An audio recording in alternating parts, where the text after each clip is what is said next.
नमो अरिहन्ताणं नमो सिद्धाणं नमो आयिर्याणं नमो वज्रायाणं नमो लोये सव्यसाहूणम्। चोरी पाप में प्रसिद्धि पाई है तो तापस ने ऐलक श्री ने नाम दिया है असली चोर। विशाल वटवृक्ष की शाखाओं से एक सीका बंधा हुआ था। उस सीके पर एक तापस बैठा हुआ था जो सदैव पंचाग्नि तप तपने में निमग्न रहता था। श्वेत श्याम जटा जूट धारण किए इस तापस की तपस्या देखकर कौशाम्बी नगर के लोग अब बहुत ही अभिभूत हुए। सुदूरवर्ती अंचल में उसकी तपस्या यशोकाश को छू रही थी। अंध श्रद्धालु जन उसके दर्शनार्थ भारी संख्या में आते और अपनी अपनी शक्ति के अनुसार भेंटें चढ़ाकर मनौतियाँ करते थे।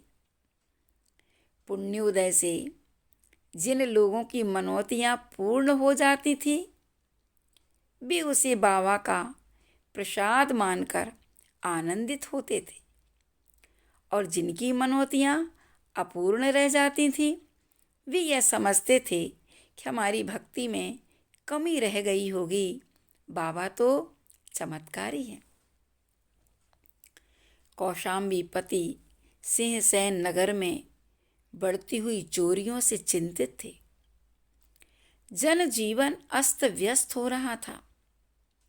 सैनिकों और गुप्तचरों पर से जनमानस का विश्वास उठ रहा था। सैनिक निष्क्रिय हों ऐसा कतई ना था। वे भी बहुत दौड़ धूप करके चोर को पकड़ने के लिए तत्पर थे, मगर चोर भी अपनी कला का मजा हुआ खिलाड़ी था। वह चोरी करने के उपरांत एक भी सुराग न छोड़ता था। आए दिन प्रजा की शिकायतें सुन सुनकर सिंहसैन ने तंग आकर सेनापति को बुलाया और डांटते हुए कहा, नगर में निरंतर चोरियां बढ़ रही हैं। नागरिकों के धन, आभूषण, वस्त्र, यहाँ तक कि खाने पीने की वस्तुएं भी चोर ले जा रहे हैं और आपका विभाग इस समय छुट्टियां मना रहा है। ऐसा ना कहें अन्नदाता, हमारा तो पूरा विभाग चोर को पकड़ने में जी जान से जुटा है, परंतु चोर इतना चालाक है कि वह अपने पीछे कोई सुराग भी नहीं छोड़ता। सेनाध्यक्ष घबराए स्वर में बोले, मैं कुछ नहीं जानता। या तो 7 दिन के भीतर चोर पकड़ कर लाओ या अपना सिर कटवाने तैयार रहो। मैं अपने प्रशासन में जरा सी भी ढील सहन नहीं कर सकता। सिंहसैन के स्वर में कड़ा आदेश था। मैं पूरा प्रयास करूंगा सम्राट। अगर ईश्वर ने चाहा तो हम निश्चित ही चोर पकड़ने में सफल होंगे। सेनाध्यक्ष प्रणाम करके चले गए। सेनाध्यक्ष जयसिंह ने सम्राट सिंहसैन से यह तो कह दिया कि मैं 7 दिन में चोर आपके समक्ष लाकर खड़ा कर दूंगा, परंतु आज 5 दिन हो गए थे और चोर का कहीं अता पता नहीं था। चोरियां अब भी निरंतर जारी थी। प्रशासन की सक्रियता के बाद भी चोरियां होना प्रशासन के मुख पर करारा तमाचा था। आज सुबह वह बहुत ही उदास अपने घर के बाहर बने चबूतरे पर बैठा था। उसी क्षण इंद्रदत्त ब्राह्मण ने आकर कहा, जय सिंह जी, भोजन कराइएगा, 2 दिन से भूखा हूं। आपको तो भोजन की चिंता है और मेरे प्राण बस 2 दिन तक मेरे शरीर में हैं। जय सिंह झल्ला कर बोला, क्या तुम्हारी मौत के संदर्भ में किसी ज्योतिषी ने ऐसी भविष्यवाणी की है? इंद्रदत्त ने कहा, ज्योतिषी फोतिषी ने नहीं बाबा, मैंने खुद अपने हाथों मौत बुला ली है। जय सिंह खींचते हुए बोला, वो कैसे? इंद्रदत्त ने उत्सुकता वसात पूछा। वो ऐसे ब्राह्मण महाराज कि हमारे नगर में प्रतिदिन चोरियां हो रही हैं और हमारे सम्राट ने हमें आदेश दिया है कि 7 दिन के भीतर या तो चोर को लाओ या फिर अपना सिर लाओ। अगर मैं मना करता तो भी मरता, अब हाँ कह दिया तो भी मरूंगा, क्योंकि आज 5वां दिन है और चोर का पता तक नहीं है। राजा ने तो ऐसा आदेश कर दिया जैसे चोर मेरी जेब में रखा हो सकता है कि चोर सचमुच तुम्हारी जेब में ही हो और तुम उसे बाहर खोजने में लगे हो और यहीं इसी नगर में छुपाओ। दिया तले अंधेरा होता है सेनापति जी, उस अंधेरे में सारे अपराधी छुप जाते हैं और हम बाहर खाक छान कर खाली हाथ लौट आते हैं। इंद्रदत्त बोला, क्या कह रहे हैं आप? हम पूरे नगर का एक एक कोना छान चुके हैं, परंतु चोर तो ऐसा गायब हुआ है जैसे गधे के सिर से सींग। जय सिंह आश्चर्य में थे। अभी 2 दिन का समय शेष है, हिम्मत मत हारो, एक क्षण में पासा पलट सकता है। जुआरी अंतिम दांव तक जीतने की आशा रखता है, मैं सब कुछ ठीक कर दूंगा। आप क्या खाक ठीक कर लेंगे? जब हमारा गुप्तचर विभाग कुछ नहीं कर सका तो तुम सीधे साधे वेद पाठी ब्राह्मण क्या कर पाओगे? जाओ अपना काम देखो, मुझे परेशान मत करो। इंद्रदत्त के स्वाभिमान को ठेस लगी। वह तैस में बोला, जय सिंह जी, जो काम तलवार नहीं कर पाती वह काम एक छोटी सी सुई की नोक कर देती है।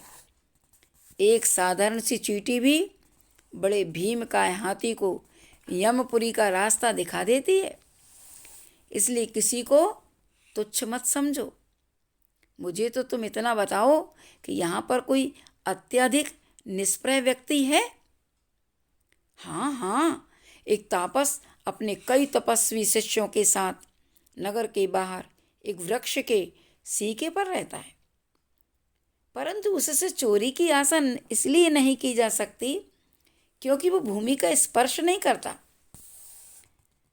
अगर वह भूमि का स्पर्श नहीं करता तो आप मान कर चलिए कि चोर वही होगा। वह यह आप किस आधार पर कह रहे हैं? अपने अनुभव के आधार पर सेनापति जी।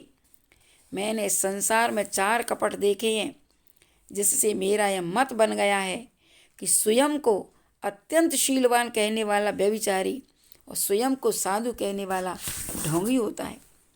वे कौन से हैं? जय सिंह ने पूछा। पहला कपट तो मुझे मेरी अपनी पत्नी के पास ही देखने मिला। वह स्वयं को महासती पतिव्रता कहती थी और पर पुरुष से संभाषण तो दूर अपने पुत्र तक को स्तनपान कपड़ा लगाकर कराती थी और रात में व्यभिचार करती थी। एक दिन मैंने उससे कहा, क्यों बेटे को परेशान करती हो? दूध ढंग से क्यों नहीं पिलाती? वह बोली, तुम क्या समझो, वह भले ही मेरा पुत्र है परंतु है तो परपुरुष ही। अगर मैं इसके मुख में सीधा स्तन देती हूँ तो वह मेरे शरीर का स्पर्श कर लेगा, जिससे मेरा पातिव्रत्य खंडित होगा। और जय सिंह जी, उस दिन से मैं उसकी प्रत्येक क्रिया का सूक्ष्म निरीक्षण करने लगा। एक रात में सो जाने का बहाना करके आंखें मूंद कर लेट गया। वह लगभग अर्धरात्रि के समय बिना आहट किए मुझे सोया जान अपने बिस्तर से उठी और गृह के पीछे पशुशाला में पहुंची और अपने यार के साथ कुकर्म करने लगी। मैं दबे पांव वहाँ पहुँचा और अपनी आँखों से उसका व्यभिचार देखा। सेनापति जी, उस घटना के उपरांत मेरा मन पत्नी से विरक्त हो गया। मैंने अपनी लाठी में स्वर्ण सलाखा छुपाई। उसी रात उसका परित्याग करके गृह से बाहर निकल गया। फिर क्या हुआ? जय सिंह की जिज्ञासा बढ़ती गई। वही तो बता रहा हूँ महानुभाव। दूसरा कपट अब सुनिए। मुझे मार्ग में एक ब्रह्मचारी बटुक मिला, परंतु मुझे उस पर कतई विश्वास नहीं था, इसलिए मैं अपनी लाठी सदैव संभाल कर रखता था। वह इस बात को ताड़ गया कि जरूर इसमें स्वर्ण सलाखा है। कभी कभी अधिक चतुराई भी धोखा दे देती है। वह मेरी छाया बनकर मुझसे चिपका रहा। उसका व्यवहार इतना मधुर था कि मैं चाहे कर भी उसका साथ नहीं छोड़ सका। एक रात हम दोनों कुंभकार के अतिथि हुए। प्रातः उठकर दोनों ने फिर अपनी यात्रा प्रारंभ की। हम 5-6 मील दूर चलकर आए थे कि वहाँ बटुक घबरा कर बोला कि बड़ी गलती हो गई ब्राह्मण देवता। वह मेरे पीछे था। मैंने मुड़कर देखा उसकी ओर। क्या हुआ जो तुम इतने घबरा रहे हो? वह बोला, देखिए यह तृण कुंभकार का है, मेरे सिर के बालों में उलझकर आ गया है। मुझे ये पाप क्यों करूँगा? मैंने कहा, वह तो छोटा सा सड़ा हुआ तिनका है, इसलिए इतने हैरान होने की ज़रूरत नहीं है। फिर तुम स्वयं स्वेच्छा से तो उसे लाए नहीं हो। उसने निष्प्रभाव से कहा, ब्राह्मण देवता, अब ज्ञानी होकर भी मुझे चोरी करने का उपदेश दे रहे हो। चोरी सुई की हो अथवा स्वर्ण की, चोरी तो चोरी है और मैं उस तृण को वापस लौटा कर आऊँगा। और कहते हैं वह पुनः वापस लौट करके चला गया कुंभकार के यहाँ, और यहाँ साधु जी अपने आगे बढ़ गए। कहते हैं कि वह चोरी का पाप जीवन भर ना भूल पाऊँगा, ऐसा कह कर के वह तो चला गया और मैं भी अपने आगे बढ़ गया। और अगले गांव जा कर के मैंने तो भोजन आदि किया, फिर वहीं रुक गया, उसकी प्रतीक्षा करने लगा। सांझ ढली, 2 घड़ी का समय बीत चुका था। वह लौट आया, दिन भर का भूखा प्यासा। वह बटुक मुझसे विनम्रतापूर्वक बोला, ब्राह्मण देवता, भले ही परिश्रम हुआ मगर मुझे बहुत ही आत्मिक शांति मिली। अब अगर मैं कुंभकार का वह सड़ा ही तिनका ही सही ना लौटाता तो जीवन भर अपराध बोझ से ग्रसित रहता। अब मैं भिक्षार्थ नगर में जाता हूँ। अंधेरा घेरा आया है, रास्ते में कुत्ते भौंकते हैं। अगर आप मुझे अपनी लाठी दे दो तो बड़ी अनुकंपा होगी। मैंने सोचा, बड़ा ही पवित्र हृदय का बालक है। एक सूखे तिनके के लिए बेचारे ने बड़ा परिश्रम किया। दिन भर का थका हारा भूखा प्यासा है, पूरे 18 मील चलकर आया है। मैंने उस पर विश्वास करके लाठी दे दी। वह बालक मेरी लाठी लेकर चंपत हो गया, आज तक लौट कर नहीं आया। ये तो बड़े आश्चर्य की बात है। सिंह सिंह बोला, अब तीसरा कपट सुनिए। एक जंगल में ही सूर्य अस्त हो जाने पर मुझे वहाँ एक कदम वृक्ष के नीचे रात गुजारनी पड़ी। जंगली हिंसक जानवरों के भय से नींद तो आ ही नहीं रही थी, इसलिए वृक्ष की शाखाओं पर बैठे पक्षियों की मंत्रणा सुनने लगा। एक वयोवृद्ध पक्षी ने कहा, पुत्रों, मैं बड़ा दुखी हूँ। अब शारीरिक जीर्णता के कारण अधिक चल फिर नहीं सकता। संभव है मैं भूख से पीड़ित हो कहीं तुम्हारे पुत्र पुत्रियों का भक्षण ना करने लगूं। इसलिए प्रतिदिन भोजन की खोज में प्रस्थान करने से पूर्व तुम मेरी चोंच बांध कर जाओ। वे सब पक्षी उसकी यह बात सुनकर विस्मय से बोले, आप भी भला कैसी बातें करते हैं? आप तुम्हारे पितृव्य हैं। आपसे इस तरह के जघन्य कृत्य की संभावना की ही नहीं जा सकती है। वृद्ध पक्षी ने कहा, देखो पुत्रो, भूखा आदमी दुनिया के सारे पाप कर डालता है, अतः तुम मेरी बात मानो और चोंच बांध कर जाना, अन्यथा कुछ अशुभ घटने पर मुझे दोष मत देना। इतनी वार्ता के उपरांत सारे पक्षी सो गए। रात्रि का सन्नाटा अंधकार को भेदने लगा। प्रभु का नाम स्मरण करते करते पता नहीं कब नींद लग गई। भोर के समय पक्षियों के कलरव गान से मेरी नींद टूटी तो पाया सब पक्षियों ने मिलकर वृद्ध दादाजी की चोंच बांध दी और आकाश की 10 दिशाओं में दाने की खोज के लिए अपने डैने फैलाकर उड़ गए। उन पक्षियों के चले जाने पर उस दुष्ट वृद्ध पक्षी ने पंजों की सहायता से अपनी चोंच को स्वतंत्र कर डाला और अपने नाती पोतों को खा डाला। फिर अपनी चोंच पहले की तरह बांधकर ऐसा पड़ा रहा जैसे उसने कुछ खाया पिया ही ना हो। हाय हाय, ये तो बहुत बुरा हुआ। जयसिंह दुखी स्वर में बोला, अभी कहाँ बुरा हुआ सेनापति जी, अभी तो चौथा कपट बाकी है। मैं एक नगर में पहुंचा। वहाँ पर एक चोर तपस्वी के रूप में दिन भर एक विशाल चट्टान को अपने हाथों में ऊपर उठाकर चलते हुए कहा करता था कि हटो, जीवों में पैर रख रहा हूँ, कोई मेरे पैर से नीचे दबकर ना मर जाए। लोग उसे अप्सर जीव कहते थे। उसकी तपस्या से अभिभूत होकर लोग रजत तथा स्वर्ण के आभूषण पहने आते थे। वह एकांत का लाभ उठाकर प्रणाम मुद्रा में झुके श्रद्धालुओं पर शिलाखंड पटक कर उनकी हत्या कर डालता था और आभूषण धन आदि छीन लेता था। इन चारों कपटों को अच्छी तरह भोग चुकने के बाद मेरा मन कहता है वह निष्प्रय तापसी असली चोर होगा। अब निश्चिंत रहे, मैं युक्तिपूर्वक अवश्य उसे समयावधि के भीतर ही पकड़वा दूंगा। आप भोजन कीजिए। अहोभाग हमारे, जो आपने यथा समय पधार कर हमारी कुटिया पवित्र करने का अनुग्रह किया है। आप अतिशय प्रतिभा के धनी हैं। आपने हमें जीवन दान देकर हमारी समस्या का समाधान खोज लिया। आपका यह उपकार हम जीवन भर न भूल सकेंगे। आप चिरकाल तक जयशील रहे। मुझे व्यर्थ की लल्लू चप्पू पसंद नहीं है। कार्य सिद्धि तक पूरी गोपनीयता रखनी होगी। इंद्रदत्त बोले। इंद्रदत्त शर्मा ने भोजन के उपरांत 2 घड़ी विश्राम किया। फिर दोपहर में भगवा वस्त्र तथा जटाजूट धारण करके अंधा बनकर उन्हीं पाखंडियों की टोली में प्रवेश किया। दिन भर तो बस सब सामान्य चलता रहा। सांझ के समय एक तापस ने अपने नायक से कहा, एक अंधा तापस हमारे दल में शामिल हो गया है। मुझे तो वह आदमी संदिग्ध लगता है। उसे मेरे समीप लाओ। नायक ने आदेश दिया। कहाँ से आए हो? यहाँ क्यों ठहर गए? तापस गरजा। मैं गरीब ब्राह्मण हूँ, स्वर्णपुरी से आया हूँ, बड़ा थका हूँ, आंखों से दिखाई नहीं देता। रात भर ठहर जाने दीजिए, प्रातः चला जाऊँगा। इंद्रदत्त ने करुण स्वर में कहा, इसका क्या प्रमाण है? तुम सचमुच अंधे हो? आप परीक्षा कर लीजिए। इंद्रदत्त निडरतापूर्वक बोला। ठीक है, इसकी आंखों पर तृण सलाका चलाओ, अभी ज्ञात हो जाएगा। इंद्रदत्त की आंखों पर तृण सलाका चलाई गई, परंतु वह स्थिर बैठा रहा। उन सबको जब ये अच्छी तरह विश्वास हो गया कि सचमुच अंधा है, तब उन्होंने उसे वहीं ठहरने की अनुमति दे दी। कहते हैं, इंद्रदत्त ने अपनी आँखों से देखा कि अर्धरात्रि के समय तापस सीके से उतरा, अपने साथियों सहित नगर में चोरी करके वापस लौट आया और चोरी से प्राप्त धन वहीं पर बने अंधकूप में छुपा दिया और फिर सीके पर आ बैठा।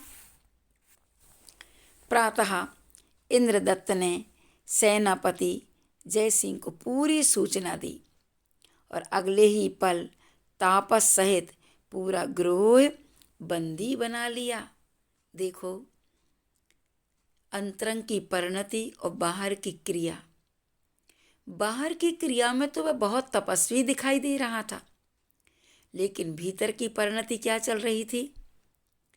उस तापस के वेश में चोरी करने का। और इस बात की भी जानकारी मिली कि कैसे व्यक्ति छल करता है। 4 कपट जो ब्राह्मण देवता ने सुनाए कि व्यक्ति किस तरीके से छल करता है। भले हमें लगता है कि हमने दूसरे को छल लिया, दूसरे को नहीं छला। हमारे हृदय में ही बहुत बड़े बड़े छाले पड़ गए हैं। आज नहीं तो कल उन छाले की पीड़ा तो तुम्हें भोगना ही पड़ेगी। आचार्य समंत भद्रदेव महाराज ने चोरी के पाप में प्रसिद्धि बताई तो तापस को बताई। इसलिए अपने जीवन में एक सहज सरल जिंदगी जीना चाहिए।